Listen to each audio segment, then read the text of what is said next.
నా మీద ఒక సోషల్ మీడియా మెసేజ్ పెట్టించారు, పోస్ట్ పెట్టించారు. మా పాత పార్టీ టీడీపీ కూడా అలవాటు నాకు తెలిసాయన్నీ. ఇంతకుముందు కనకదుర్గ ఫ్లైఓవర్ తెచ్చానన్నావు, బెన్ సర్కిల్ ఫ్లైఓవర్ తెచ్చానన్నావు, ఎయిర్పోర్ట్ తెచ్చానన్నావు, ఇప్పుడేమో నీళ్ళ ట్యాపులు ఓపెన్ చేస్తున్నావు వెళ్ళని. అది నీళ్ళ ట్యాపులు కదా బచ్చాలేదు, పోతే వాటర్ ట్యాంక్ 40 ఏళ్ళ నుంచి పూర్తి చేయలేదు.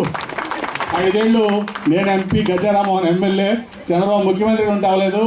నేను ఇప్పుడు ప్రతిపక్ష పార్టీలో ఉండి కనీసం ఎమ్మెల్యే కానీ అవినాష్ నేను కలిసి పూర్తి చేశాను అబ్బాయిలు అని చెప్పాను.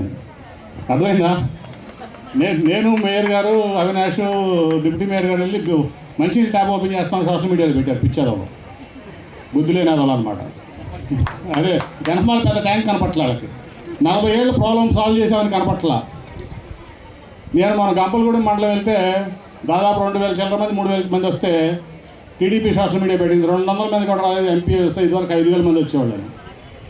ఇవన్నీ ఎక్కడో ఖాళీగా ఉన్నప్పుడు కుర్చీలు తీసుకోవడం, పేపర్లే దేంట్లో సోషల్ మీడియాలో ప్రచారం చేసుకోవడం, దాంతో తృప్తి పడుతున్నాయి.